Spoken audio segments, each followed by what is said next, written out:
जब तक आप अपने राजवंश में राजा तक नहीं जाओगे, आप अपने को प्रॉपरली नहीं पहचान पाओगे। ठीक है ना? इतिहास क्यों जरूरी है? पहले राजपूत हैं, और जो ये रवा वर्ड आया है आपके साथ में, ये बहुत बाद में आया है।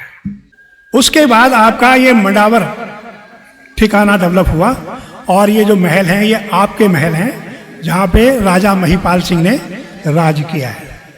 ये उस वक्त की बात है। एक रियासत हमारी नरैना की थी, ये 3 रियासत थी हमारी। कई लोगों से, लगभग 2000 लोगों से मेरी डायरेक्ट मंत्रणा हुई है, बिरादरी के लोगों से, और बहुत सारे मुद्दों के ऊपर बात मेरी हुई है। मैं आमतौर पर रोजाना 4-5 नए सदस्यों के साथ में मंत्रणा जरूर करता हूँ।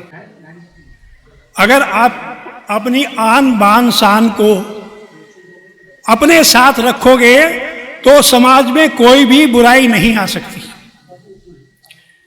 एक तरफ हमारे यहाँ छत्रानियों ने जौहर किए, और आज हम लोग ये सोच रहे हैं कि शादी हुई कल बिगाड़ कर लो। मतलब अगर हमारे विचार उस लेवल पर, इस ऊंचाई पर थे, तो आज इस निचाई पर क्यों गए? अगर हम उस आन बान शान को आगे बढ़ाएंगे तो डेफिनेटली हमारी ये बुराइयां स्वतः ही दूर हो जाएंगी। जब मैं राजस्थान गया तो सभी लोग ये पूछते थे, भाई आप कौन से राजपूत हो? 10वीं क्लास में मैंने अपने नाम के सामने राठौड़ शब्द लगाया। मैं तो जानता नहीं था उस वक्त, लेकिन मुझे तब से ये जिज्ञासा होनी शुरू हुई कि हमें अपने बारे में जानना चाहिए कि हम लोग हैं कौन। जब तक हम लोग ये नहीं जानेंगे, तब तक हमारे अंदर बहुत सारी कुरीतियां जन्म लेती रहेंगी। तो मैं शुरुआत करता हूं आप लोगों को आपके इंट्रोडक्शन से। आपका परिचय मैं आपसे कराता हूं। बहुत लोगों ने कोशिश की है कि रवा राजपूतों के इतिहास लिखने की। कुछ लोगों ने यह कहा कि एक ये रवाद है, रवा राजपूत वाहिनी दल। इस थियरी को हमारे प्रोफेसर गणेशी लाल जी, जो दिल्ली यूनिवर्सिटी में इतिहास के प्रोफेसर थे, उन्होंने कई निबंध लिखे रवा राजपूतों के इतिहास पे, और उन्होंने इस थियरी को बिल्कुल क्लियर कट नकार दिया कि इस तरह का कोई भी, और जिस टाइम उन्होंने बताया था कि कब ये रवाद बना, उस टाइम कोई ऐसी घटना नहीं थी। उन्होंने अपनी एक थियरी रखी कि जो रवा राजपूत हैं वो कंठी रवा नाम के एक राजा थे। आंध्र प्रदेश में पेनुकोंडा एक जगह है, जहां पर वो बड़े वाले बाल वाले ऋषि रहते थे ना, स्वामी जी, पेनुकोंडा वो जगह है कि वहां के राजा थे कंठी रवा। और शाहजहां के दरबार में जब मुआज्जम खां उनके पूरे राज्य को अपने साथ मिलाना चाहता था, तो तब वो लोग यहाँ पर शाहजहां के दरबार में आए, और उन्होंने बहुत सारे, वो अपने साथ में हाथी, घोड़े, सरदार और कोहिनूर वगैरह, ये बहुत सारी चीजें लेके आए ताकि उनका राज्य वो एनेक्स ना हो। लेकिन क्योंकि उनके कोई औलाद नहीं थी, इस वजह से जितने भी सामंत थे उनमें लड़ाई झगड़े शुरू हो गए, और अल्टीमेटली वो राज्य का खंडन पूरा हो गया, और औरंगजेब ने उसको अपने शासन के अंदर निहित कर लिया। जो वो लोग आए, उससे ये रया बिरादरी या रवा बिरादरी बनी। लेकिन ये बात बहुत पुरानी है। जब हम लोग इस गंगा जमुना के मैदान में आए, ये 1400 की बात है, और हमारा इतिहास जो है 12वीं सदी का है। सन 10,000 से लेके और 12,000 के बीच हम लोग इस क्षेत्र के अंदर आए।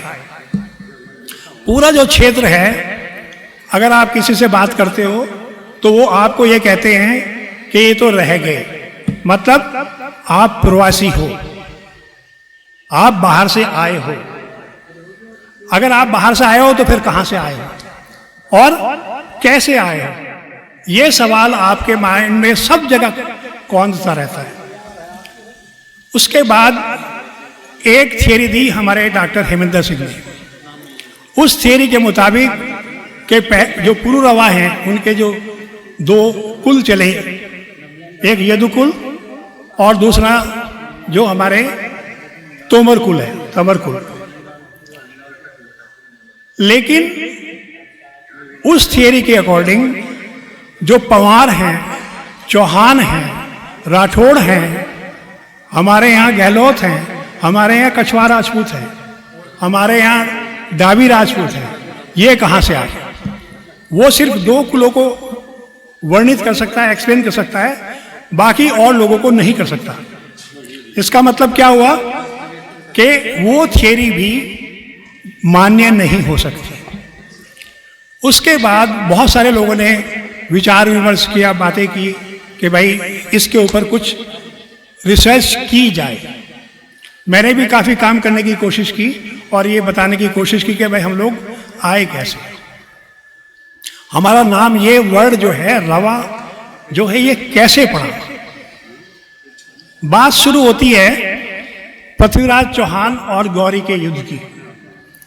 पहला युद्ध हम लोगों ने वो आसानी से जीत लिया, लेकिन दूसरे तराइन युद्ध में उस टाइम जो हमारे बहुत सारे सामंत थे, उसमें पृथ्वीराज चौहान जी का साथ बहुत ज़्यादा उनको नहीं मिल पाया और इस कारण, और भी बहुत सारे कारण थे।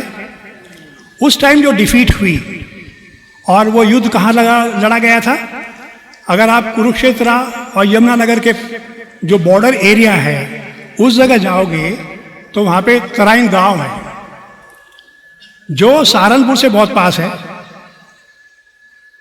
तो उस टाइम पर जो डिफीट हुई उसमें जो सरदार शिफ्ट हुए गंगा को पार करके, जमुना को पार करके, गंगा को पार करके, और वो इस एरिया में आके जगह आके वो बस गए। एक तो शुरुआत ये होती है, लेकिन इससे भी पहले जो इन राजाओं के आपस में व्यक्तिगत लेवल पर जो विवाह संबंधी जो प्रक्रियाएं होती थी, उससे भी राजपूत कुल आपस में बहुत सारे जुड़ते थे। उस वक्त जब पृथ्वीराज चौहान पूरे भारतवर्ष के अंदर एक सम्राट के रूप में उभरे और उनका जो लड़ाई का क्षेत्र था वो गुजरात से लेके और आपके दिल्ली और कुरुक्षेत्र तक था। मतलब कि उनकी फौज का आवागमन गुजरात से लेके और इस एरिया तक बहुत बार हुआ है। और गुजरात से अगर आप घोड़ों के द्वारा यहाँ पर आते हो बिजनौर में, तो आप 7 दिन में आराम से आ सकते हैं। 7 डेज गुजरात बिजनौर से सिर्फ 7 दिन दूर था उस वक्त। तो यह बहुत बड़ा कार्य नहीं था कि भाई जो फौज को शिफ्ट करना, सरदारों को शिफ्ट करना। तो इसकी जगह उन्होंने ये सोचा कि क्यों ना हम इन्हीं क्षेत्रों के अंदर अपने सामंतों को डेवलप करें और उनसे कहें कि भाई आप फौज का अपने यहाँ पर अपने अपने मतलब फौजीकरण करें अपने क्षेत्र का, और कि भाई आप 50 घोड़ों के सरदार हैं, आप 10 घोड़ों के सरदार हैं, आप 20 घोड़ों के सरदार हैं, ताकि वो फौज उनको उनकी आपूर्ति होती रहे। तो इसी सिलसिले में सबसे पहले आपका सटेडी गांव बसा। जब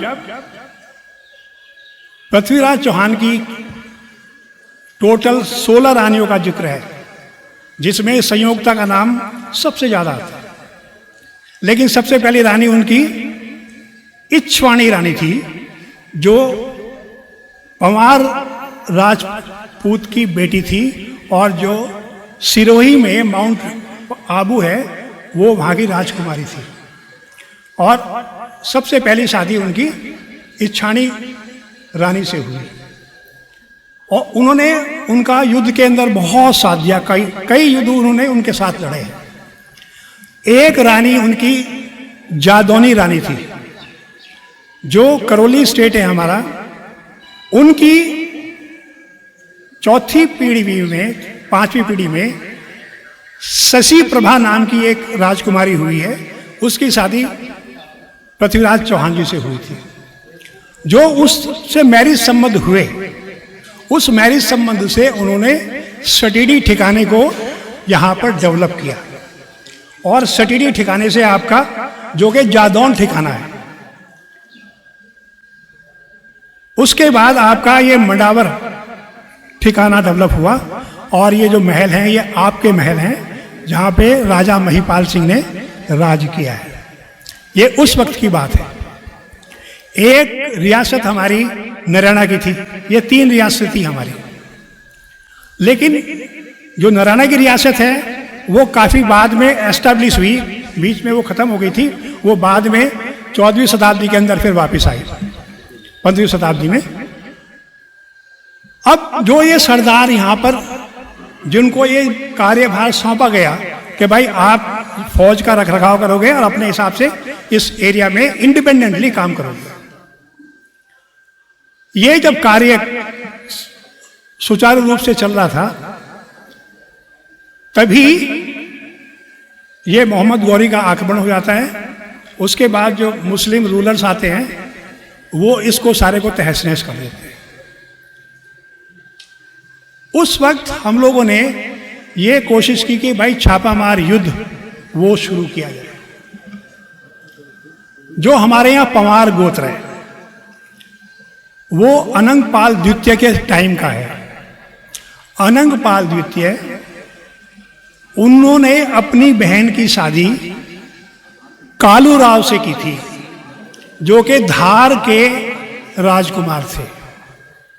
आप जानते हो धार राजा भोज की राजधानी थी, राजा विक्रमादित्य की राजधानी थी धार, उज्जैन। तो पंवार जो हमारे यहाँ गोत्र आया है वो वहां से आया है, और आगे बताऊंगा वो कैसे आया है। तो कालूराव, जिनको राजा कल्याण सिंह कहते हैं, और रोहतक के पास कलानौर किला है आज भी, उस के आसपास उनको 60 गांव दिए गए। ये अनंगपाल तोमर जी के वक्त की बात है। वहां से उनके जो पुत्र थे वो आकर बसे डहार गांव। डहार गांव आप लोगों ने नाम सुना होगा, एक्चुअली वो डहार नहीं है। स्पेलिंग अगर आप देखोगे ना, DAHAR, जबकि ये एक्चुअली है DHAR। धार है, ये छोटा धार है। मतलब जो उस कुल के लोग थे उन्होंने आकर ये गांव बसाया था। और ये 11वीं शताब्दी की बात है। अगर आज भी उनका आप विश्लेषण करोगे ना, वहाँ के जो भी और चीज़ें हैं, बहुत सारे कुएं हैं या और भी बहुत सारी चीज़ें हैं, उनकी ईंटों का विश्लेषण करोगे या जो वहाँ क्षेत्र में मिलेगी चीज़ें, तो आपको 11वीं शताब्दी की मोहर मिलेगी उस पर, अगर कार्बन डेटिंग करोगे तो। मकसद मेरा कहने का ये है कि उस वक्त आप लोग यहाँ पर धीरे धीरे धीरे धीरे इस क्षेत्र के अंदर इकट्ठे होते गए। और क्योंकि ये क्षेत्र सबसे उपजाऊ क्षेत्र है, तो राजाओं के जो सबसे नज़दीकी लोग होते थे उनको ही ये एरिया में जमीनें वगैरह या एरिया के अंदर एस्टैब्लिश किया गया। यहाँ पर कल्प्रिट आता है अलाउद्दीन खिलजी। अलाउद्दीन खिलजी के वक्त में, जब, अगर आपने बहुत कहानियों में सुना होगा रानी पद्मिनी के बारे में, चित्तौड़ की रानी थी, और राणा रवल आपने सुना होगा, रतन सिंह फिल्म भी आई है उसके ऊपर। तो किसी वजह से उनके साथ उनका युद्ध हुआ और उन्होंने उसमें रावल रतन सिंह जी की हार हुई और हमारे 5000 छत्रानियों ने जौहर किया। उसके बाद जब अलाउद्दीन खिलजी सोमनाथ के मंदिर को लूटने गया, सोमनाथ मतलब गुजरात के राजाओं को उसने हराया, उसमें जो प्रमुख हैं वो भीमदेव सोलंकी। हमारे यहाँ जो एक कटारिया गोत्र है वो भीम सिंह सोलंकी के छोटे भाई का गोत्र है। वहाँ से ये कटारिया गोत्र चला है, जिसको हम लोग चौहानों में मानते हैं, लेकिन ये चौहानों में नहीं, ये सोलंकी राजपूतों का गोत्र है। उसके बाद उन्होंने कान्हड़ देव, हमारे एक बहुत शक्तिशाली राजा हुए जो पृथ्वीराज चौहान के सोनगरा चौहान कहलाते हैं, उनके कुटुंबी थे, उनके भाई थे, और उनका एक लड़का था बीरम देव। बीरम देव बहुत खूबसूरत और बहुत साहसी और बहुत बलिष्ठ लड़का था। अलाउद्दीन खिलजी की बिटिया चाहती थी कि वो उससे शादी करे, वो उसके प्यार में पागल हो गई। अलाउद्दीन खिलजी ने उनको निमंत्रण भेजा कि भाई तुम यहां पर आओ, लेकिन उन्होंने वो प्रपोजल रिजेक्ट कर दिया कि हम मुसलमानों में शादी नहीं करते, और इस वजह से उन्होंने फिर अटैक किया और कान्हड़ देव और बीरम देव दोनों को मार दिया। ये है जालौर की कहानी। इसी तरह से पृथ्वीराज चौहान के जो पौत्र थे हमीर देव, उनको उन्होंने रणथंभौर पे जाके घेरा डाला किले का, और उनको भी उस युद्ध में परास्त कर दिया और उनकी मृत्यु हो गई, वो वीर गति को प्राप्त हो गए। उससे पहले उन्होंने भाटी राजपूतों को हराया, और जलालुद्दीन जो खिलजी था वो अलाउद्दीन खिलजी का चाचा कहलाता था, चाचा था वो, और ये उसका सेनापति था। तो अपने सुल्तान बनने से पहले अलाउद्दीन खिलजी ने मालवा के उदित राज को हराया, जो पवार राजा थे, जहां से हमारे पवार गोत्र चले हैं एक्चुअली, उदित राज। और इस क्षेत्र के अंदर जितना भी राजपूताना क्षेत्र था इसके अंदर अलाउद्दीन खिलजी और उसकी सेना ने कहर बरसा दिया। हमारी हजारों रानियां, हजारों हमारे ठाकुर, हमारे दुनिया भर के जो रानियां थी, छत्रानियां थी, उनको अपनी इज्जत बचाने के लिए जौहर करना पड़ा। उस टाइम पर कुछ राजपूतों ने ये निर्णय लिया कि भाई इससे बदला हमें जरूर लेना है, अब हमें साम दाम दंड भेद की युक्ति लगानी पड़ेगी। तो उस टाइम लगभग 500 लोगों का, 500 रणबांकुरों का एक ग्रुप बना, और उन्होंने उसका नाम छिपाने के लिए परावा नाम दिया। पर आओ, पर मतलब अलौकिक या एक्स्ट्रा, अल्ट्रा। आओ मतलब धार, तेज धार। उसमें वो रणबांकुरे थे जो सभी शस्त्र चलाना जानते थे और हर स्थिति के अंदर अपनी स्ट्रेटेजी बदलना जानते थे। कभी आपको कोई भी स्ट्रेटेजी चेंज करनी पड़ सकती है, ये नहीं कि भाई आपको एक ही तरह का युद्ध करना है, आपको दूसरे युद्ध में एकदम से परिवर्तित कर जाना है।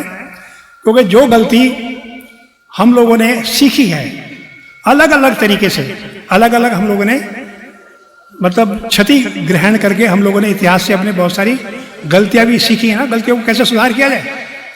तो उस परावा ग्रुप ने अलाउद्दीन खिलजी का मर्डर किया दिल्ली में आके।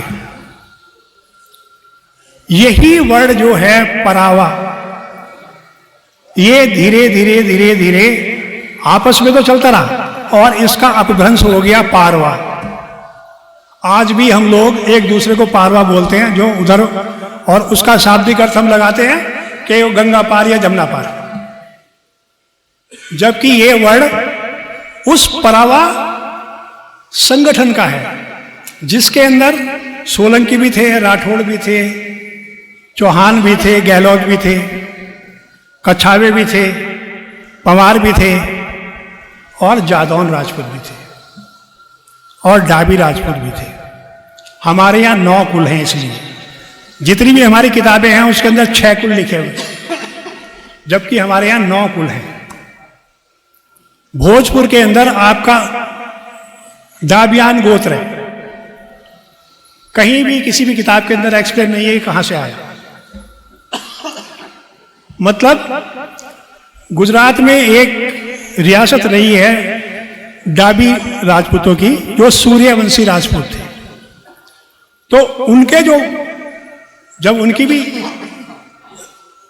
रियासत को खत्म कर दिया गया तो वहां के भी एक सरदार इस अभियान में शामिल हो गए, और सबसे छोटा हमारा ये परिवार है जो भोजपुर में रहता है।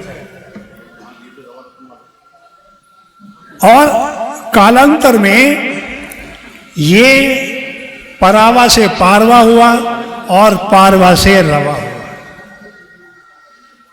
ये आप लोगों की पहचान है। इसके अलावा आप लोगों का एक स्पेशलाइजेशन है।